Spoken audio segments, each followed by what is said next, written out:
ये आकाशवाणी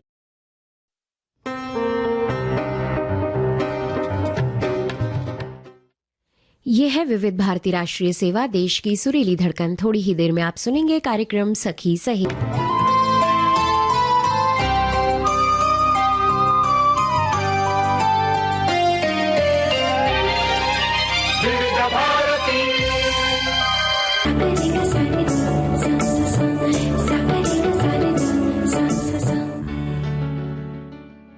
सखी सहेली कार्यक्रम सुनने वाली सभी सखियों और सखाओं को मंदाकिनी जोशी और दीपा माहेश्वरी का नमस्कार। कहिए दीपा, कैसी हैं आप? बिल्कुल अच्छे हैं और देख रहे हैं आप भी सुर्ख रंग में बहुत सुंदर लग रही हैं। भाई देखिए, गर्मी का मौसम है और इतनी गर्मी है कि आदमी परेशान हो जाता है।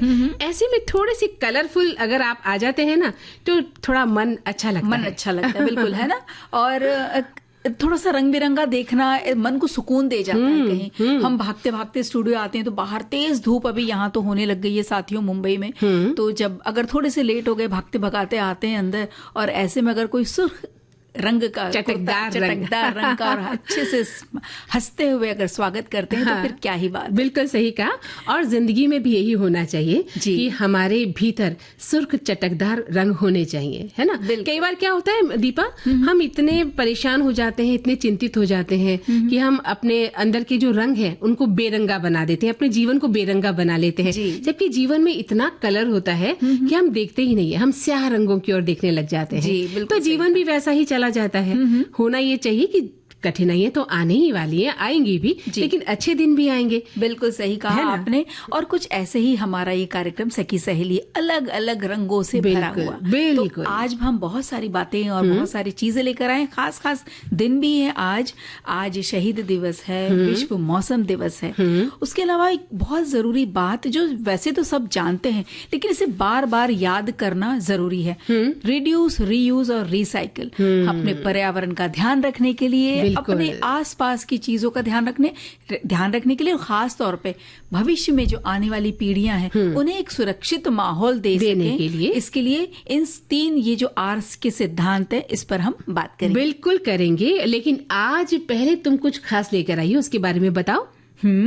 आज हम सबसे पहले कथा सुधा में एक कहानी सुनेंगे। कहानी का नाम है बूढ़ी काकी, मुंशी प्रेमचंद द्वारा लिखी हुई है और इसका हम सुनेंगे भाग 1। क्या बात है, तो चलिए सुनते हैं ये कहानी।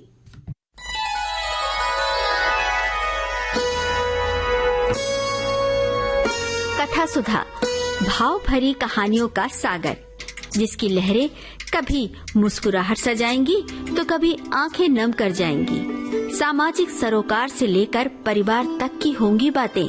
कुछ मनोरंजन होगा तो कुछ सीख भी मिल जाएगी। हर बार नई अनसुनी कहानी की अलग अंदाज में होगी बयानी।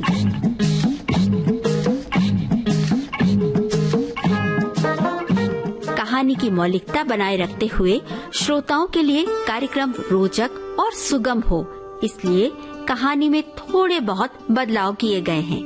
आशा है आपको कथा सुधा में डूबना अच्छा लगेगा। कथा सुधा में आइए सुनते हैं मुंशी प्रेमचंद की कहानी बूढ़ी काकी। आज प्रस्तुत है इस कहानी का पहला भाग।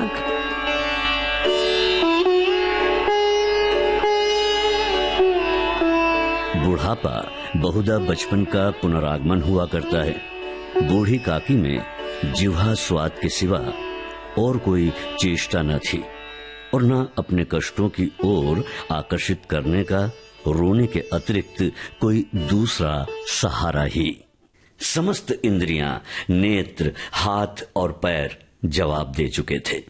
पृथ्वी पर पड़ी रहती और घर वाले कोई बात उनकी इच्छा के प्रतिकूल करते, भोजन का समय टल जाता या उसका परिणाम पूर्ण न होता। सुनते हैं मुंशी प्रेमचंद की कहानी बूढ़ी काकी। आज प्रस्तुत है इस कहानी का पहला भाग।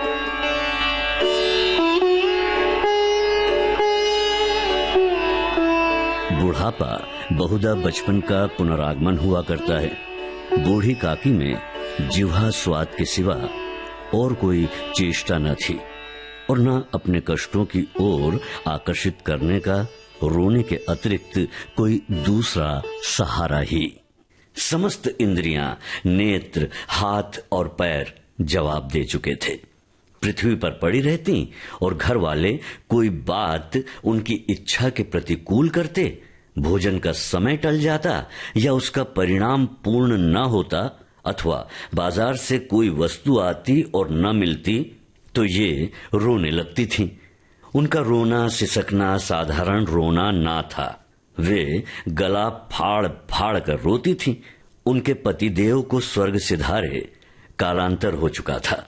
बेटे तरुण होकर चल बसे थे। अब एक भतीजे के अलावा और अथवा बाजार से कोई वस्तु आती और न मिलती तो ये रोने लगती थीं। उनका रोना सिसकना साधारण रोना ना था। वे गला फाड़ फाड़ कर रोती थीं। उनके पतिदेव को स्वर्ग सिधारे कालांतर हो चुका था। बेटे तरुण होकर चल बसे थे। अब एक भतीजे के अलावा और कोई न था।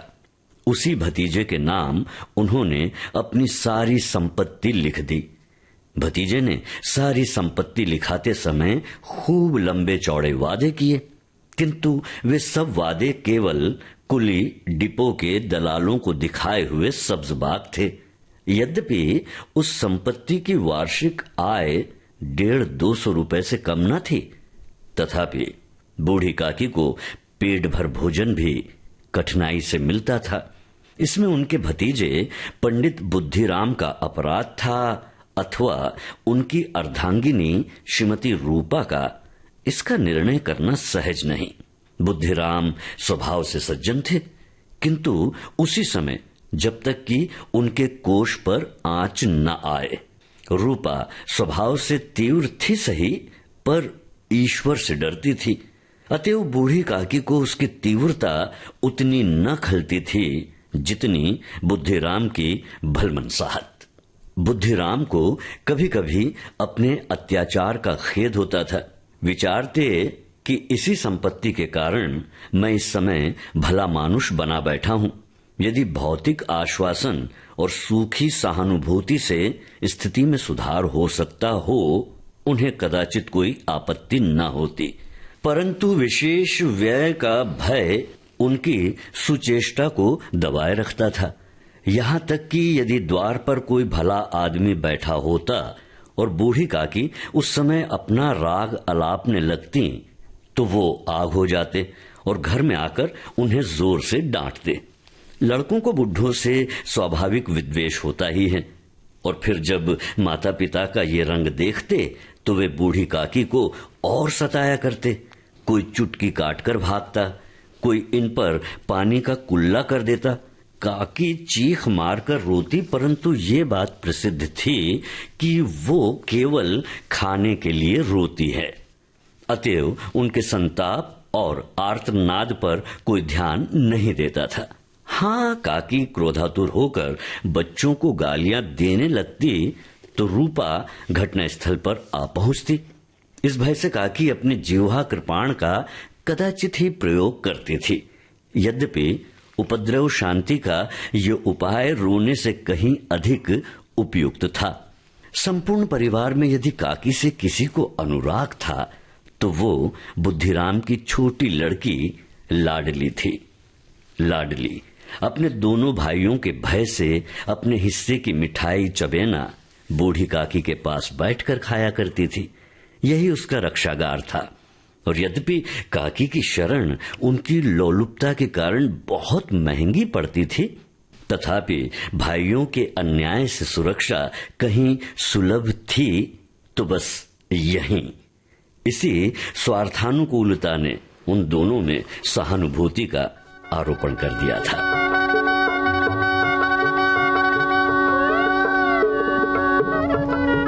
रात का समय था।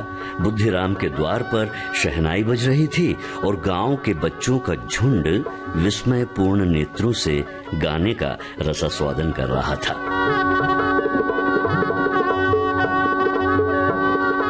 चारपाइयों पर मेहमान विश्राम करते हुए मुक्कियां लगवा रहे थे। समीप खड़ा भाट विरुदावली सुना रहा था और कुछ भावज्ञ मेहमानों की वाह वाह पर ऐसा खुश हो रहा था मानो इस वाह वाह का यथार्थ में वही अधिकारी है। दो एक अंग्रेजी पढ़े हुए नवयुवक इन व्यवहारों से उदासीन थे। वे इस गंवार मंडली में बोलना अथवा सम्मिलित होना अपनी प्रतिष्ठा के प्रतिकूल समझते थे। आज बुद्धिराम के बड़े लड़के मुखराम का तिलक आया है। ये उसी का उत्सव है। बर के माथे तिलक भला तो है, बर के माथे तिलक भला तो है। घर के भीतर स्त्रियां गा रही थी और रूपा मेहमानों के लिए भोजन में व्यस्त थी। भट्टियों पर कड़ाह चढ़ रहे थे। एक में पूड़ियां कचौड़ियां निकल रही थी, दूसरे में अन्य पकवान बनते थे। एक बड़े हंडे में मसालेदार तरकारी पक रही थी। घी और मसाले की शुद्धावर्धक सुगंधी चारों ओर फैली हुई थी। बूढ़ी काकी अपनी कोठरी में शोकमय विचार की भांति बैठी हुई थी। जिस स्वाद मिश्रित सुगंधी उन्हें बेचैन कर रही थी, वे मन ही मन विचार कर रही थी। सुखी का आज तिलक है। मुझे पूड़ियां ना मिलेंगे। इतनी देर हो गई, कोई भोजन लेकर नहीं आया। घर में कितनी रौनक है। मालूम होता है कि सब लोग भोजन कर चुके हैं। मेरे लिए कुछ न बचा। लगता तो ऐसा ही है। पूड़ियां ना मिलेंगी।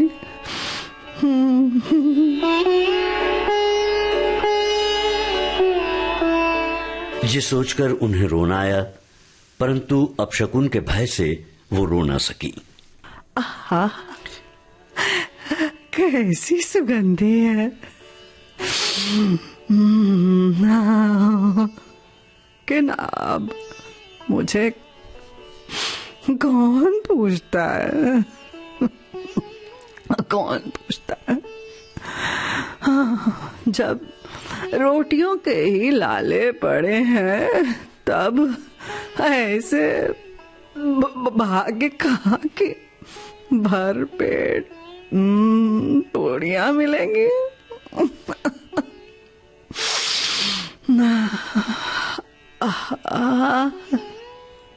ये विचार कर उन्हें रोना आया। कलेजे में हुक सी उठने लगी, परंतु रूपा के भय से उन्होंने फिर मौन धारण कर लिया। बूढ़ी काकी देर तक इन्हीं दुखदायक विचारों में डूबी रहीं। घी और मसाले की सुगंधी रह रहकर मन को आपे से बाहर किए देती थी। मुंह में पानी भर भर आता था। पूड़ियों का स्वाद स्मरण करके हृदय में गुदगुदी होने लगती थी। हाय पूड़ियां, सुगंधी तो मानो दिल दिमाग पर छाई जा रही है। कोई दिखाई नहीं देता। किसे पुकारूं? और लाडली आज तो लाडली बेटी भी नहीं आई। और वो दोनों छोकरे सदा दिख किया करते हैं।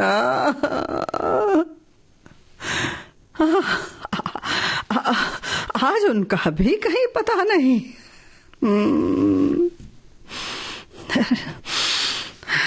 बुढ़िया, कुछ तो मालूम होता कि क्या क्या बन रहा है, क्या बन रहा है। बूढ़ी काकी की कल्पना में पूड़ियों की तस्वीर नाचने लगी। आहा, खूब लाल लाल पूड़ियाँ, फूली फूली, खूब नरम नरम होंगी।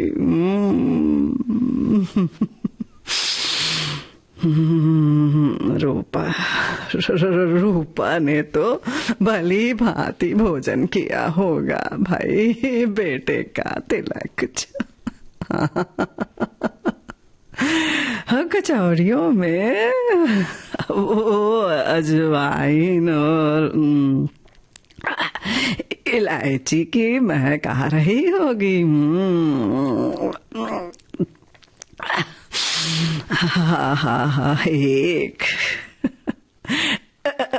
एक पूड़ी मिलती तो जरा हाथ में लेकर देखती कैसी बनी।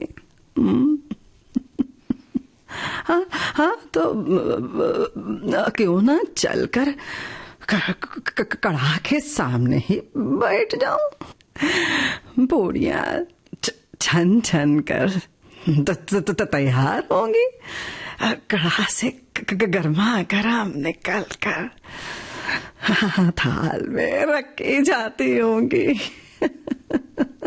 अब फूल हम घर में भी सूंघ सकते हैं, परंतु वाटिका में कुछ और बात होती है। चलते हैं, कढ़ाई के सामने बैठते हैं। चलो। इस प्रकार निर्णय करके बूढ़ी काकी उकड़ू बैठकर हाथों के बल सरकती हुई बड़ी कठिनाई से चौखट से उतरी और धीरे धीरे रेंगती हुई कड़ाह के पास जा बैठी। यहां आने पर उन्हें उतना ही धैर्य हुआ जितना भूखे कुत्ते को खाने वाले के सम्मुख बैठने में होता है। रूपा उस समय कार्यभार से उद्विग्न हो रही थी। कभी इस कोठे में जाती, कभी उस कोठे में, कभी कड़ाह के पास जाती, कभी भंडार में जाती।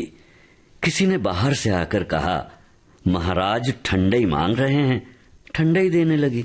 इतने में फिर किसी ने आकर कहा, भाट आया है, उसे कुछ दे दो। भाट के लिए सीधा निकाल रही थी कि एक तीसरे आदमी ने आकर पूछा, अभी भोजन तैयार होने में कितना विलंब है, जरा ढोल मजीरा उतार दो।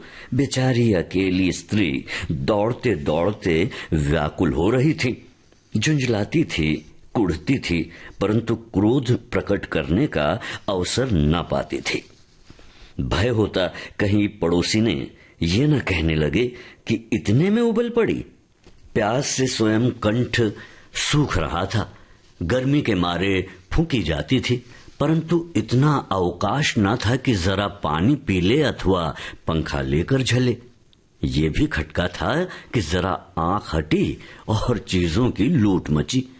इस अवस्था में उसने बूढ़ी काकी को कड़ाह के पास बैठी देखा तो जल गई। क्रोध न रुक सका। इसका भी ध्यान न रहा कि पड़ोसी ने बैठी हुई हैं। मन में क्या कहेंगी? पुरुषों में लोग सुनेंगे तो क्या कहेंगे? जिस प्रकार मेंढक केंचुए पर झपटता है, उसी प्रकार वो बूढ़ी काकी पर झपटी, उन्हें दोनों हाथों से झटक कर बोली, ऐसे पेट में आग लगे, पेट है या भाड़? कोठरी में बैठते हुए क्या दम घुटता था काकी? अरे अभी मेहमानों ने नहीं खाया है, भगवान को भी भोग नहीं लगा है, तब तक धैर्य ना हो सका तुमको? अरे आकर छाती पर सवार हो गई। जल जाए ऐसी जीभ, दिन भर खाती न होती तो जाने किसकी हांडी में मुंह डालती। ओ भगवान, गांव देखेगा तो कहेगा कि बुढ़िया भर पेट खाने को नहीं पाती, तभी तो इस तरह सब जगह मुंह बाए फिरती है। डायन न मरे मांचा छोड़े, नाम बेचने पर लगी है। नाक कटवा कर दम लोगी क्या काकी, इतना ठूसती है, न जाने कहां भस्म हो जाता है। काकी, ओ काकी, अरे भला चाहती हो तो जाकर कोठरी में बैठो, जब घर के लोग खाने लगेंगे तब तुम्हें भी मिलेगा। अरे तुम कोई देवी नहीं हो कि चाहे किसी के मुंह में पानी न जाए, परंतु तुम्हारी पूजा पहले ही हो जाए। बूढ़ी काकी ने सिर उठाया, न रोई न बोली, चुपचाप रेंगती हुई अपनी कोठरी में चली गई। आवाज ऐसी कठोर थी कि हृदय और मस्तिष्क की संपूर्ण शक्तियां, संपूर्ण विचार और संपूर्ण भार उसी ओर आकर्षित हो गए थे। नदी में जब कगार का कोई वृहद खंड कटकर गिरता है तो आसपास का जल समूह चारों ओर से उसी स्थान को पूरा करने के लिए दौड़ता है। भोजन तैयार हो गया, आंगन में पत्तलें पड़ गईं, मेहमान खाने लगे। स्त्रियों ने जेवनार गीत गाना आरंभ कर दिया।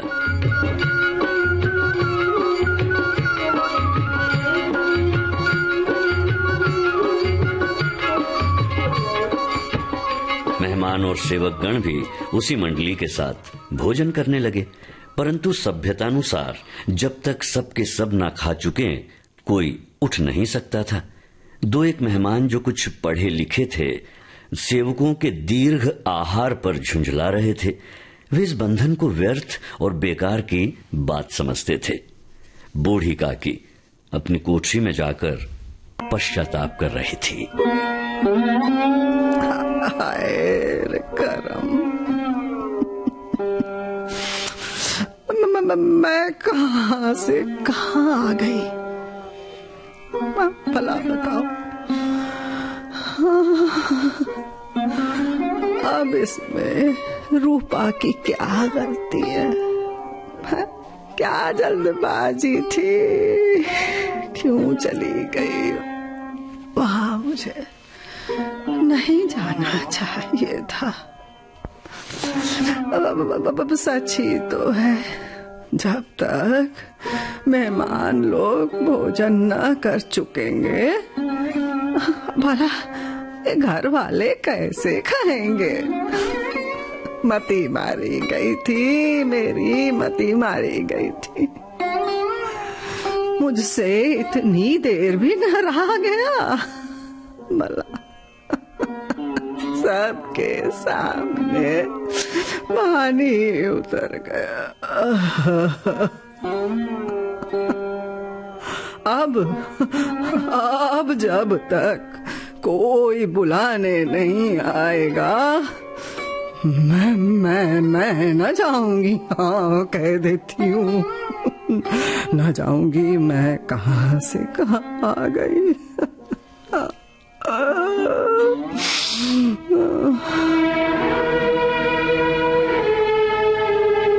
मन ही मन इस प्रकार का विचार कर वो बुलाने की प्रतीक्षा करने लगी, परंतु घी की रुचिकर सुवास बड़ी धैर्य परीक्षक प्रतीत हो रही थी। उन्हें एक एक पल एक एक युग के समान मालूम होता था।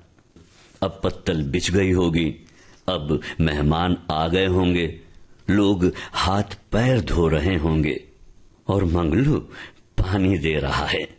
मालूम होता है लोग खाना खाने बैठ गए। ऐसे ही लग रहा है। भोजन शुरू हो रहा है, अब मिलेगा। जेवनार भी गाया जा रहा। वो बुलाने की प्रतीक्षा करने लगी, परंतु घी की रुचिकर सुवास बड़ी धैर्य परीक्षक प्रतीत हो रही थी। उन्हें एक एक पल एक एक युग के समान मालूम होता था। अब पत्तल बिछ गई होगी, अब मेहमान आ गए होंगे, लोग हाथ पैर धो रहे होंगे और मंगलू पानी दे रहा है। मालूम होता है लोग खाना खाने बैठ गए। ऐसे ही लग रहा है। भोजन शुरू हो रहा है, अब मिलेगा। जेवनार भी गाया जा रहा है। वो कौन सा था? मची है धूम, मची है धूम शहरों में। वो कैसे गाती थी काकी? चाची जी गाता। वो कौन सा था? मची है धूम, मची है धूम शहरों में। वो कैसे गाती थी काकी? चाची जी गाती थी ना। बताओ किसकी शादी?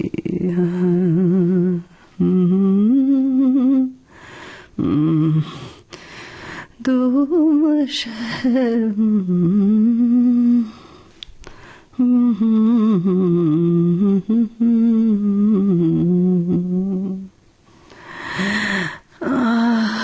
क्या है? क्या इतनी देर तक लोग भोजन कर ही रहे होंगे? हाँ?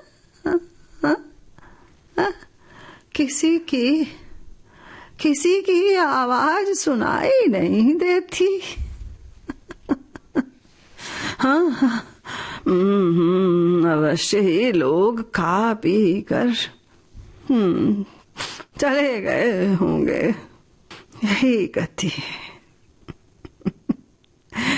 मुझे कोई बुलाने नहीं आया, कोई नहीं। रूपा चिढ़ गई है। क्या जाने न बुलाए। क्या जाने न बुलाए। न सोचती होगी कि आप ही आवेंगी। यही सोचती होगी रूपा। अब वो कोई मेहमान तो नहीं जो उन्हें बुलाऊं। रूपा ऐसे ही सोचती होगी। चलती हूँ, खुद ही चलती हूँ। हाँ, पूड़ियां बन रही हैं। बूढ़ी काकी चलने को तैयार हुई। ये विश्वास कि 1 मिनट में पूड़ियां और मसालेदार तरकारियां सामने आएंगी उनकी स्वाद इंद्रियों को गुदगुदाने लगा। उन्होंने मन में तरह तरह के मंसूबे बांधे।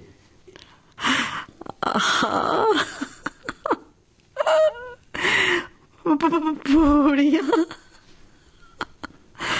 क्या मसालेदार तरकारी। सुबह से सुगंध जानो कि माथे पर चढ़ी गई है। हाँ, सबसे पहले तरकारी से पूड़ियां खाऊंगी, फिर दही और शक्कर से। बहुत मजा आएगा।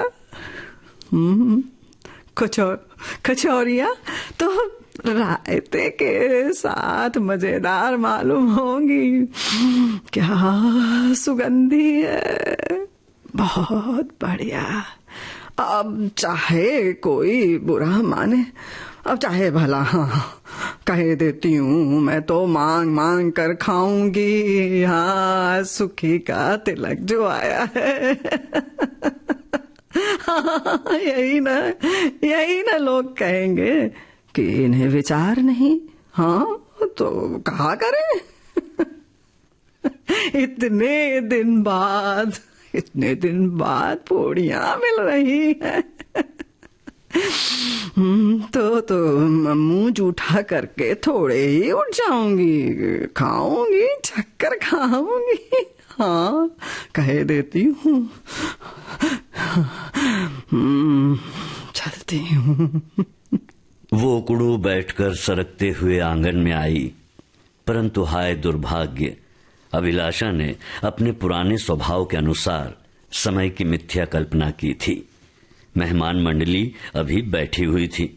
कोई खाकर उंगलियां चाटता था, कोई तिरछे नेत्रों से देखता था कि लोग अभी खा रहे हैं या नहीं। कोई दही खाकर चटकारता था, परंतु दूसरा दोना मांगते संकोच करता था कि इतने में बूढ़ी काकी रेंगती हुई उनके बीच में आ पहुंची। कई आदमी चौंक कर उठ खड़े हुए, पुकारने लगे, अरे ये बुढ़िया कौन है? ये कहां से आ गई? देखो किसी को छू न दे। पंडित बुद्धिराम काकी को देखते ही क्रोध से तिलमिला गए।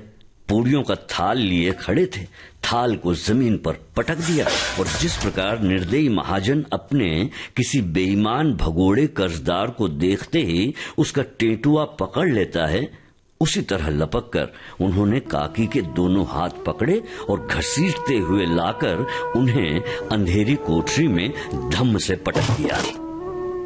आशा रूपी वाटिका लू के एक झोंके में विनष्ट हो गई।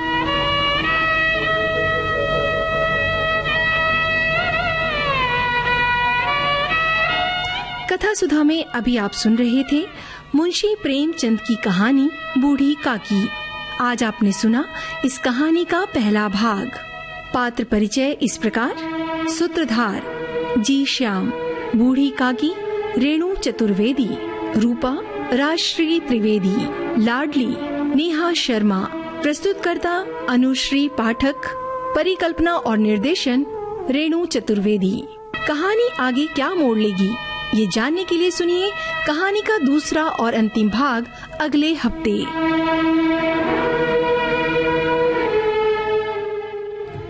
हाँ तो दीपा, ये तो बहुत ही खूबसूरत कहानी थी बूढ़ी काकी। बिल्कुल है ना?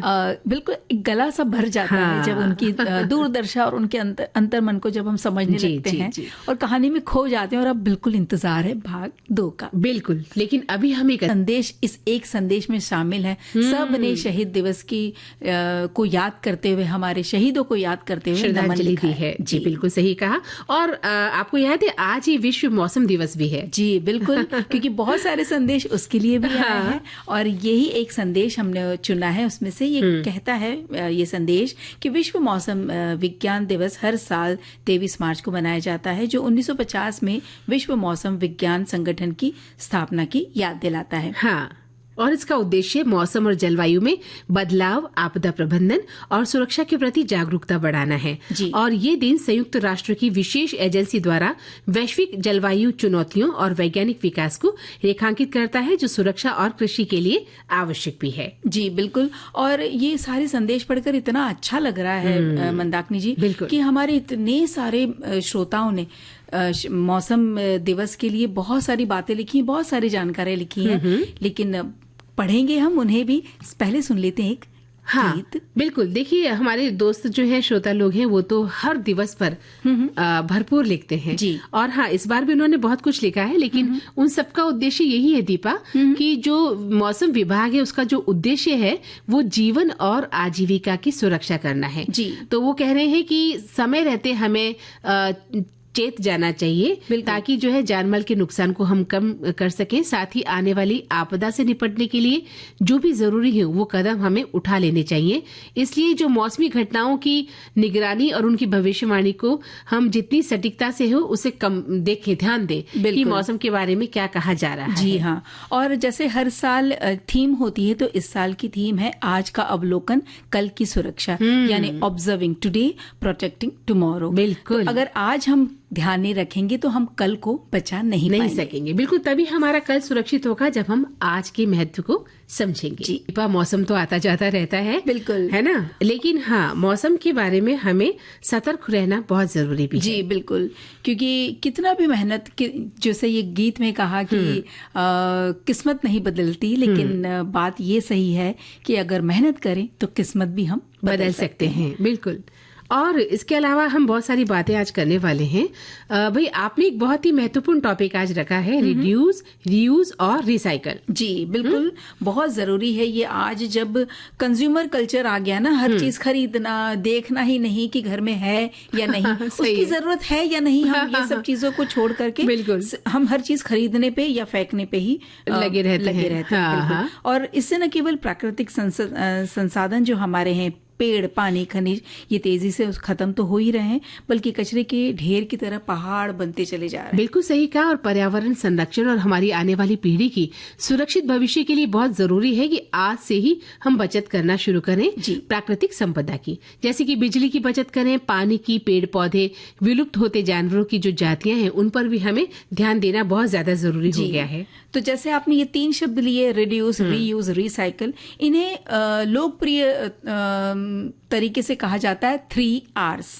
तो 3 Rs के सिद्धांत के बारे में वैसे तो सब हम जानते हैं, और इसलिए हमें पता है क्योंकि बहुत बहुत बहुत सारे संदेश आए हैं 3 Rs को लेके, और ये भी आवश्यक है कि इन सिद्धांतों को हम अपनी रोजमर्रा की जिंदगी में कितना अपनाते हैं। बिल्कुल सही कहा आपने। अगर हम रिड्यूस की बात करें, 3 Rs में अगर हम R पहला लेते हैं, रिड्यूस, तो बहुत सारे सवाल हम अपने आप से ही कर सकते हैं दीपा। जैसे ये कि क्या मैंने आज बाहर जाते समय कपड़े का थैला रखा, पानी की बोतल साथ रखी, या आपने क्या मैंने जरूरत न होने पर लाइट, पंखा या इलेक्ट्रॉनिक्स के जो स्विच है वो बंद किए, जी है ना। और क्या मैंने आज कागज के इस्तेमाल को कम करने के लिए डिजिटल माध्यम का इस्तेमाल किया, जैसे कि हम न्यूज़पेपर ना पढ़ करके डिजिटली उसे पढ़ने की कोशिश करें। ईमेल या नोट्स ऐप जो है उससे आप पढ़ सकते हैं। और क्या मैंने जब खाना अपनी थाली में लिया उतना ही लिया जितनी मुझे जरूरत थी। मैं किसी शादी ब्याह में गई, किसी फंक्शन में गई, मैंने ठूस के थाली भर ली और खाने के नाम पर जब मैं उसे बचा के आ गई और मैं फेंक आई, लेकिन मैं दूसरों को उपदेश देती हूँ कि कम खाएं, कम लें, तो ये गलत बात है ना। पहले हमें अपने पर ही अमल करना होगा, जितना खाना है उतना ही थाली में लें। जी बिल्कुल। और देखिए ना, आजकल की चकाचौंध वाली ये दुनिया में कम में संतोष करना बहुत मुश्किल हो जाता है, लेकिन छोटे बदलाव हमारे बड़े परिणाम लेकर आते हैं। यदि हर व्यक्ति दिन में केवल एक प्लास्टिक की थैली का भी उपयोग कम कर देना, मंदाकिनी, सिर्फ एक थैली अगर कम कर दे तो करोड़ों टन कचरा कम हो सकता है। बिल्कुल सही कहा। और 3 Rs के सिद्धांत में रीयूज यानी पुनः उपयोग का जो अर्थ है दीपा, किसी भी वस्तु को कचरा समझकर फेंकने से पहले ये विचार करना कि क्या उसे उसी रूप में या किसी अलग रूप में दोबारा इस्तेमाल किया जा सकता है। जी। जहाँ रिड्यूस हमें कम सामान खरीदने के लिए प्रेरित करता है, वहीं रीयूज हमें मौजूदा संसाधनों ज्यादा से ज्यादा उसका लाभ उठाने की कला सिखाता है। बिल्कुल। तो कुछ सवाल हम यहाँ भी कर सकते हैं, है ना। हाँ। जैसे क्या मैंने भोजन, जैसे अभी बात हुई थी कि क्या मैंने भोजन उतना ही लिया जितनी जरूरत थी ताकि खाना बर्बाद ना हो। हाँ। और या फिर ये सवाल हम कर सकते हैं कि क्या मैंने किसी खाली डब्बे, जार या बोतल को फेंकने के बजाय उसे स्टोरेज के लिए इस्तेमाल किया, या क्या मैंने कागज के दोनों तरफ का इस्तेमाल किया। बिल्कुल सही कहा। और क्या मैंने कोई ऐसी चीज ठीक की जो खराब थी, बजाय इसकी कि नहीं खरीदी जाए। छोटी छोटी चीजें खराब हो जाती हैं और हम फेंक देते हैं, भाई नई लेकर आएंगे, बिल्कुल, है ना। ये बात तो होती है कि अरे यार हटाओ इसे, हटाओ, नया लेकर आएंगे, है ना। ये बहुत गलत बात होती है क्योंकि हम खुद ऐसा करते हैं। तो ये गलत बात है। और क्या मेरे पास ऐसे कपड़े या सामान है जिन्हें मैं किसी संस्था या जरूरतमंद को दान कर सकता हूँ। बल्कि हम तो रोजमर्रा के जीवन में कपड़े खरीदने के शौकीन होते हैं। बिल्कुल। रोज कपड़े लाते हैं, अलमारी में लाके ठूस देते हैं। बिल्कुल। और ऑनलाइन जो शॉपिंग है, इसकी जो आदत सी लग गई है, हमें ऐसा लगता है अरे सस्ता सा कुर्ता हम देखते भी नहीं और ले लेते हैं। ये चस्का हो गया है हमें ना, एडिक्शन जिसे कहते हैं, वो हमें हो गया है। तो ये गलत बात है। खुद से हम सवाल करें, क्या मैंने खराब बैटरी या बिजली के तारों को सामान्य कचरे से अलग रखा, और क्या मैंने पुराने अखबार, गत्ते या प्लास्टिक की बोतलों को रिसाइकिल करने के लिए इकट्ठा किया। जी बिल्कुल, ये बहुत जरूरी सवाल। और एक और सवाल की प्राकृतिक संसाधनों की बचत कम करने, खरीदने के लिए, या एक बात जो है कि प्रदूषण में कमी या उद्योगों में उत्पादन कम होना, जिसका हानिकारक जैसे गैस और कचरे का उत्सर्जन कम होगा, ये हमारे फायदे में आता है। और आर्थिक बचत, जैसे कि अनावश्यक खरीदारी न करने से व्यक्ति बचत भी कर लेता है। और दैनिक जीवन में रिड्यूस करने की कई सारे तरीके हैं, जैसे कि अभी हाल बात हुई थी कि प्लास्टिक के उपयोग में कटौती। बिल्कुल। साथ में ऊर्जा और पानी का संरक्षण बहुत ज्यादा जरूरी है कि हम पानी की भी बचत करें। ऐसा नहीं कि नल चलता चला जा रहा है, हम बर्तन साफ कर रहे हैं, या पाइप चलता चला जा रहा है, हम एक ड्रम तो बाहर रखा है, दूसरा लेने अंदर जा रहे हैं। कई बार हम अपने दालान में या जो बागीचा बना रखा है घर के बाहर, वहाँ पाइप छोड़ देते हैं पानी का, और पानी चलता रहता है जी, है ना। तो ये बहुत गलत बात है, जरूरत नहीं है तो आप बंद कर दें। बल्ब और इलेक्ट्रॉनिक्स जो उपकरण है उसे भी समय रहते बंद करें, और बर्तन धोते समय तो नल को बिल्कुल खुला न रखें। या जो पुरुष हमारे हैं साथी सखा लोग जब शेविंग करते हैं या ब्रश करते हैं तो नल को बंद करना सीखें और बच्चों को भी सिखाएं। बिल्कुल सही कहा आपने। और एक बात और कहना चाहती हूँ कि रीयूज के लिए हम क्या कर सकते हैं दीपा, जैसे कि कांच और प्लास्टिक के जो जार हैं जिन्हें हम फेंक देते हैं, उसमें जैम, सॉस या अचार के खाली जारों को फेंकने की बजाय उन्हें धोकर हम दाल, मसाले, चीनी रखने का इस्तेमाल कर सकते हैं। बिल्कुल। और प्लास्टिक की बोतलों को काट कर उनमें छोटे पौधे भी लगाए जा सकते हैं, है ना। उसमें उन्हें बर्ड फीडर यानी कि पक्षियों के लिए दाना पात्र भी बनाया जा सकता है। बिल्कुल। और जो कपड़े छोटे हो गए हों या थोड़े फट गए हों तो उन्हें डस्टर के रूप में भी हम इस्तेमाल कर सकते हैं। और जो हमारी साड़ियां हैं, कुर्ते हैं, उनके हम थैले, कुशन कवर या पायदान बना सकते हैं। अभी कुछ ही दिन पहले एक मैं वीडियो देख रही थी, वहाँ महिला ने टी शर्ट से जो है तकिए का गिलाफ बना दिया था।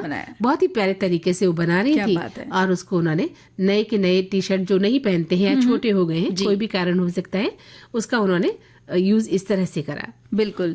और उपहार में जो ऊपर से जो रंगीन कागज आता है, हम उसे भी संभाल सकते हैं, ताकि जब आपको उपहार किसी और को देना है तो आप उसका इस्तेमाल कर लीजिए, न कि उसे सीधे फाड़ कर फेंक देना। जबकि हम उसे क्या करते हैं, दबा दुबू कर फेंक देते हैं कि भाई ये कचरा है, यही होता है।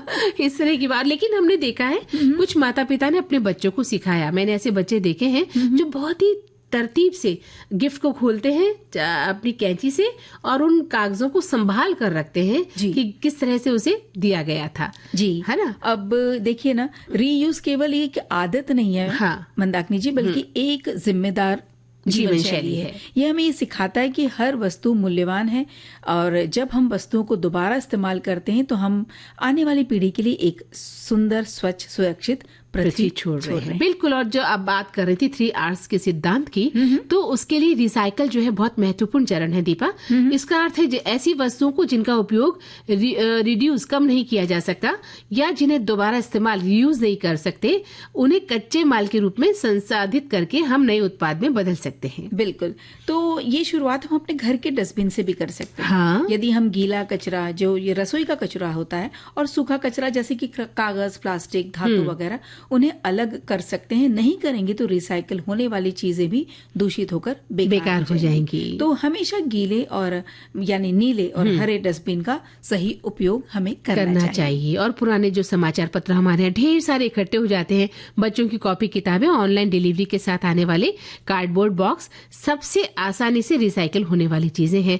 तो इन्हें कबाड़ी वाले या रिसाइकलिंग सेंटर को दे दें ताकि इनसे दोबारा कागज बनाए जा सकते हैं। बिल्कुल। और पानी की बोतलें, दूध के पैकेट्स और कांच की टूटी बोतलें रिसाइकिल होकर नए प्लास्टिक उत्पाद बन सकते हैं या कांच के बर्तन बन सकते हैं। तो हाँ, ध्यान रहे कि रिसाइकिल के लिए देने से पहले प्लास्टिक के जो पैकेट्स, दूध के पैकेट्स, उसमें बदबू ना आ जाए, उसके लिए थोड़ा धोकर रखना चाहिए। क्योंकि अगर आप इकट्ठा कर रहे हैं तो थोड़ा धोकर रखना। हाँ, बिल्कुल सही कहा आपने, वरना वो स्मेल बैठ जाती है। और दीपा, सबसे बड़ी बात, जो खराब मोबाइल फोन है, चार्जर है, लैपटॉप है, बैटरियां हैं, ये सबसे दूषित कचरा हमारे घर में होता है ना, जिन्हें हम एक अलमारी में डाल देते हैं। और इनमें जहरीले रसायन होते हैं और इन्हें कभी भी सामान्य कचरे में नहीं फेंकना चाहिए।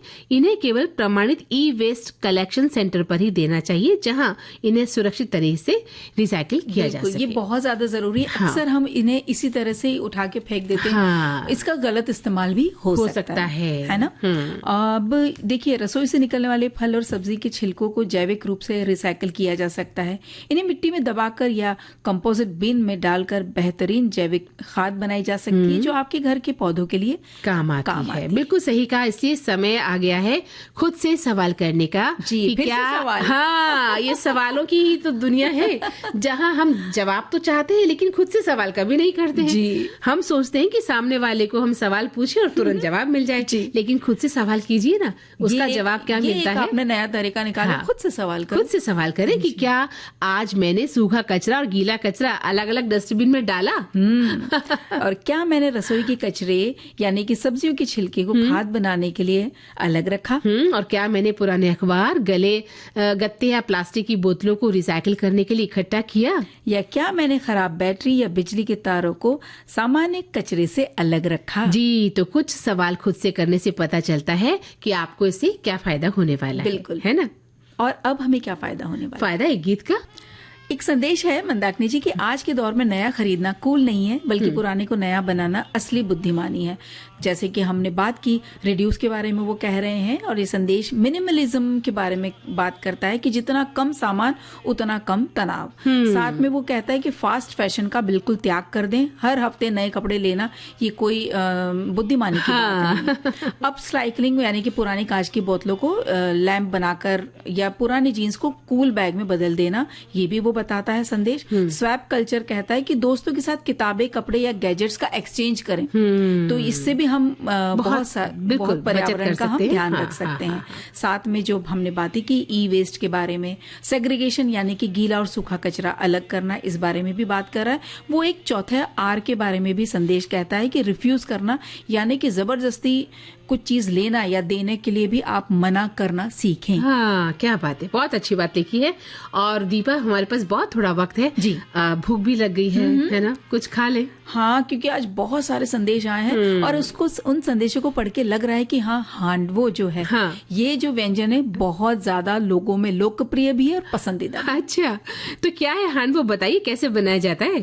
गुजराती डिश है ये। थोड़ा केक जैसा दिखता है, स्वाद में नमकीन और मसालेदार होता है। लेकिन तो इसको लेने के लिए, बनाने के लिए आपको लेना है 1 कप चावल, आधा कप चना दाल, 1/4 कप तुअर दाल, 1/4 कप उड़द दाल, आधा कप दही, 1 कप कद्दूकस की गई हुई लौकी, 1-2 हरी मिर्च बारीक कटी हुई, 1 छोटा चम्मच अदरक का पेस्ट, आधा छोटा चम्मच हल्दी, नमक अपने अनुसार ले लीजिए, 1 छोटा चम्मच चीनी, 1 छोटा चम्मच इनो लेना है, बेकिंग सोडा लेना है आपको।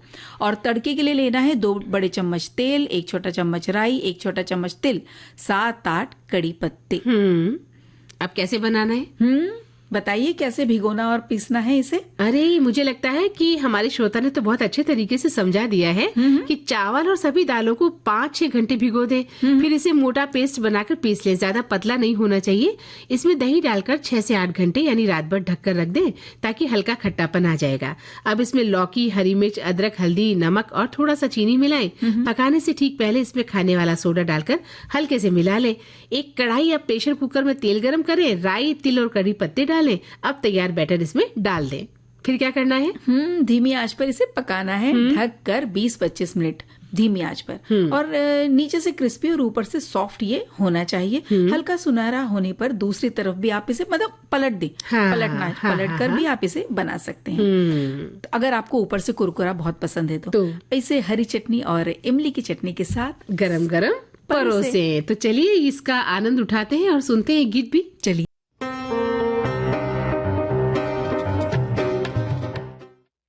ये है विविध भारती राष्ट्रीय सेवा, देश की सुरीली धड़कन। थोड़ी ही देर में आप सुनेंगे कार्यक्रम सखी सहेली।